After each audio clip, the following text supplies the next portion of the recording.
How prepared is Ghana? Your prayer cannot stop the 2024 disaster. Ebusha in some way Americans say in sema yebra penny Captain Smart ama mountain so ababeka say nneoma kese bi eba bcc after 2024 election na sign na Ghana for aya hoboa a omode twen sa nneoma kese eba bcc. Shane so say aha possible multimedia eni de kwan so aha dia etwagu o my Ghana mu edi kan edit no eno na brain na mo for Francis Achu me do nsem no musuko na makọ hwe no kra na ewo mu na me de bi aba be somo eni de kwan so ene ni de kan we ni atwa channel is YouTube ansa edansa message so bejebre na hwe video no amana kwa ewie wo hwe no like wa comment wa subscribe we no share content no and also I recommend the channel no ama wo nu e bi so nya videos ni bi ahwe Captain Smart a journalist and asset in some training odini nyuma ewo Onua TV na dwumadia odi no yato ni din Onua Machi ebusia nsema ye bra penny Captain Smart ababeka this time around no eni susu yie pa ye nyina ye nim se ono de eba nsem bi se ya eya na oye very serious with it na this time around dia osade abebom no eye beyond imagination. Or say on one cassa etin can when you read him said there eba besisi nyame adoma after 2024 no eni susu ye pa na ahobwa ben e na Ghana mpanimfo aya se koba se sansema okiken e start se esisi e wo man Ghana mu a hemfa na menu mienu ye bedwane e dia fa anase hemfa e na ye bedane yeni na yakọ. Your prayers cannot stop all this disaster. Ebusia o kire say yempai bo emfa ho ne kwan e fa so bo yempai mo amukwa sorry from Monday to Sunday. First of all, I am not against any religion. Ebusia na nsema Captain Smart e kire say eba besisi after 2024 no. I have no idea. Say ye no kre or no ena or say wasone daya or no so order to Ghana for yin. It is up to you and I say ya homboa near their face their eba besisi no. Ebusia say if say their eba besisi no yempa bo into me ensia no kwan a eni eden eni betumi ede sia no kwan.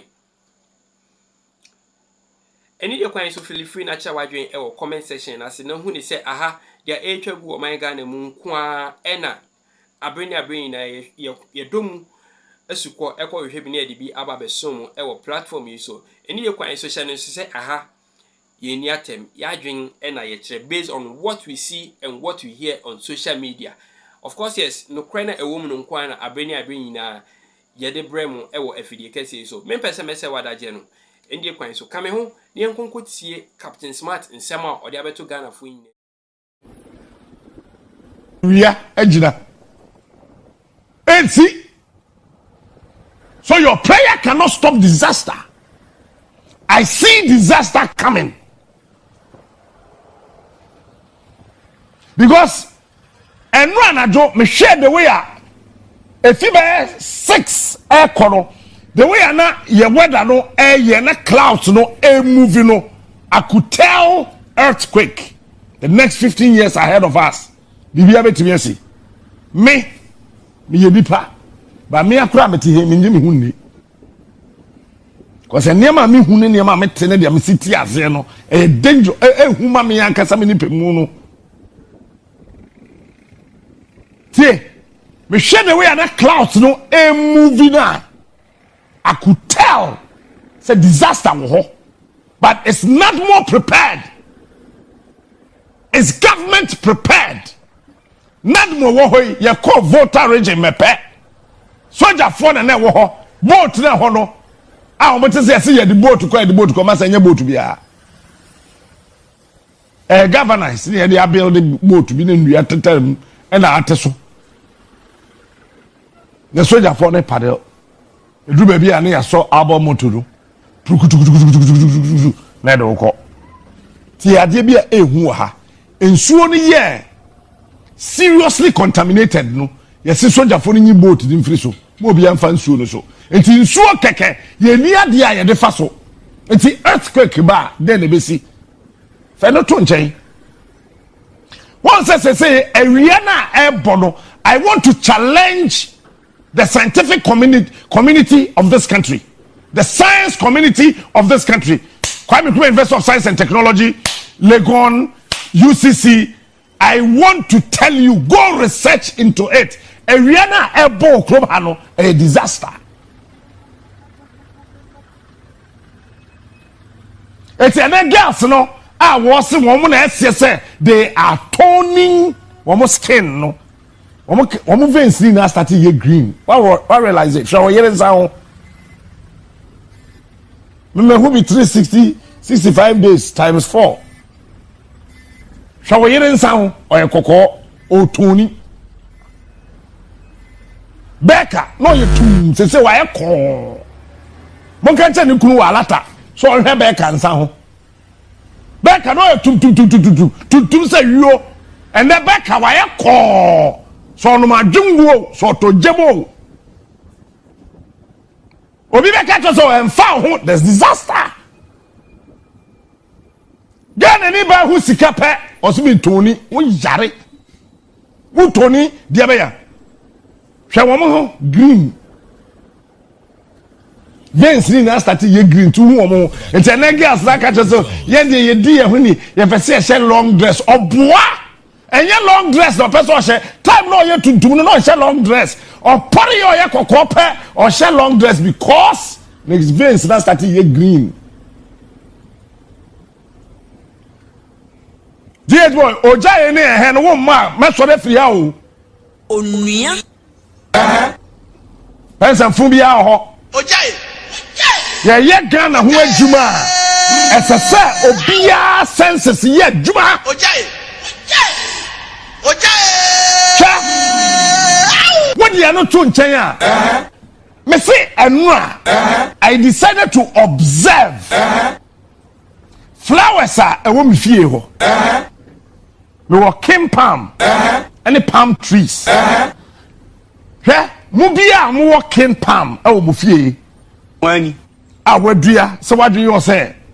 It's an ornamental. What is decorative feel? No, same from a bo. No say leaves no all round the say Ghana for sua de bibini oh king palm de tia oye king ne say okobonkum no waba nifa okobonkum no waba nifa okodanim no waba nachi ti da nanom ahemfo no sa osa Jeli sani say, Robbie Asante Kotoko hine, Mira Wadaroma, Mache Bru, Muasima, Sandan and Sa, Oko, na Wachichre, no Konachi, no Kobunkum, no Benifa, or they are wonderful, the minor, a media, and then from a boy Ghana, Kim Palm call round.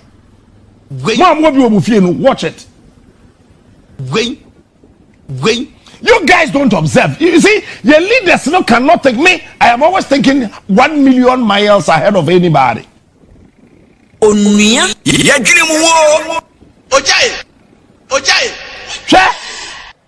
Eti sawutra dina wusha disaster ebe we are seeing na say so fear be a tower India. I was watching. When India so na diaboso. Hey. America created proxy war trying to use Ukraine to get Russia. Proxy not failing. It is a say Ukraine or Pachao say or running out of cash. Funds in New York. It is a Sikana ma on to be Yahe and now Ukraine president of America. When Tienye Okodu America no kasa ye no Republicans na omoye majority US parliament they say when to be convince won 47-51. What does that supposed to mean? Sika say for Ukraine no ain't mean ko because America borders now polarized and for run because of Article 54. It's a Crawford more. It's Republicans they say secure your borders. Help Israel before Ukraine. It's Biden and Sawonachi. Wait. You know what that means? Onuya.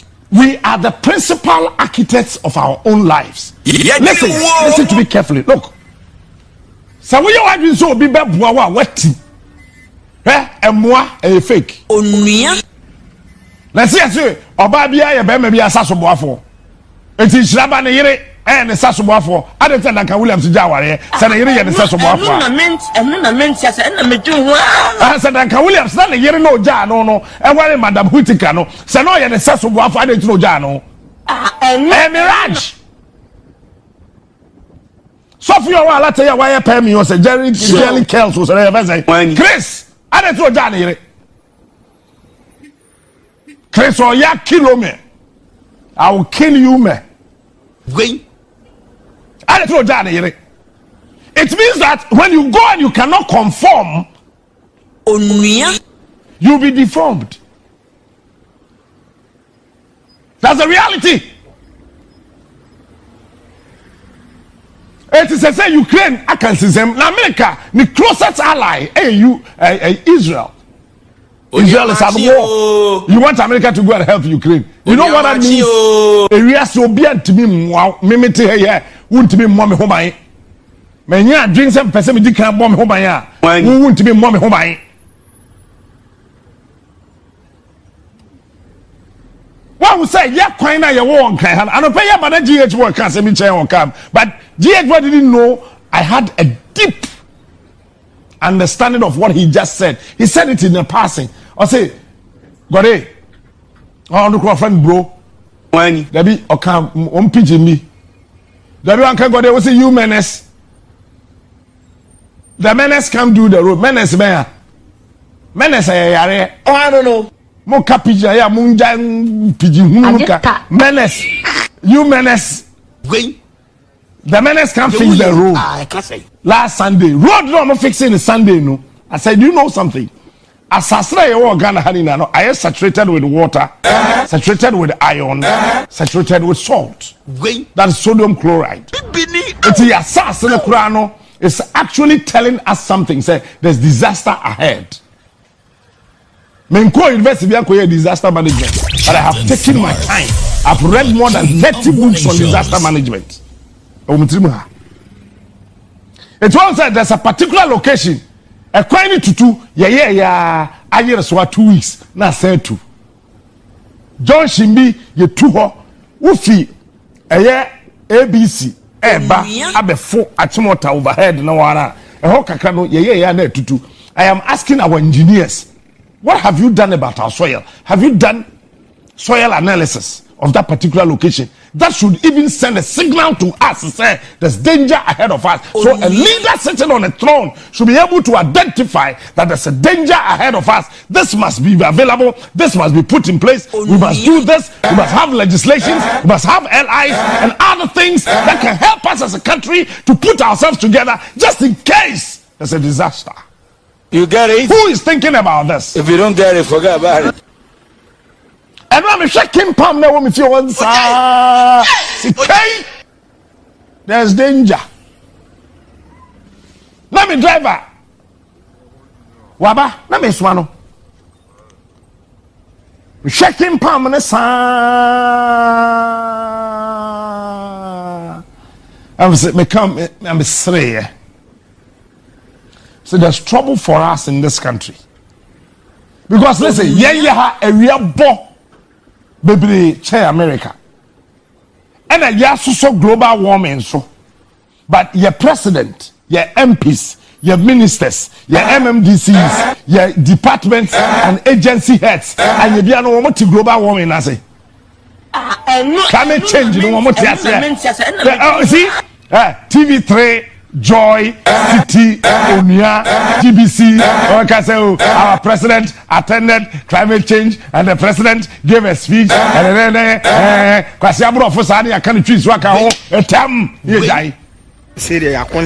the presenter doesn't understand climate change. President. The minister doesn't understand. MPs don't understand. They don't know the effects of what we're discussing. Say, I'm no say, I don't pay. Bisa me producer, bisa GH boy, bisa somebody. You know what is it? They want to phase out fossil fuel. Mamua president to say, hey guys, when we phase it out, we assign our own death certificate. When you phase out fossil fuel, producer Google fossil fuel the two amount. We a leader, you must be 1 million miles ahead of those going with you. So you can tell them, say, that's how leaders behave. You don't need a PhD. You don't have to become a professor, master's degree or first degree or whatsoever to be a leader. You got to have brains.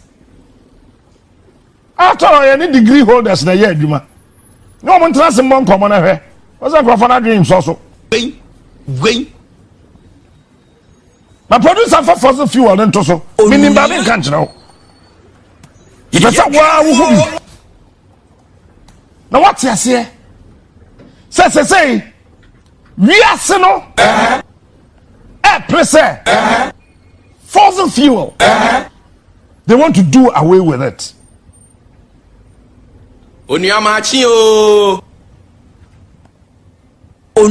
Fossil fuel.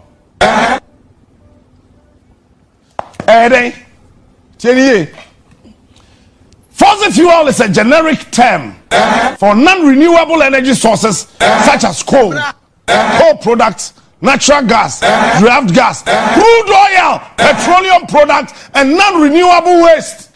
I don't want to concentrate on all the nonsense here.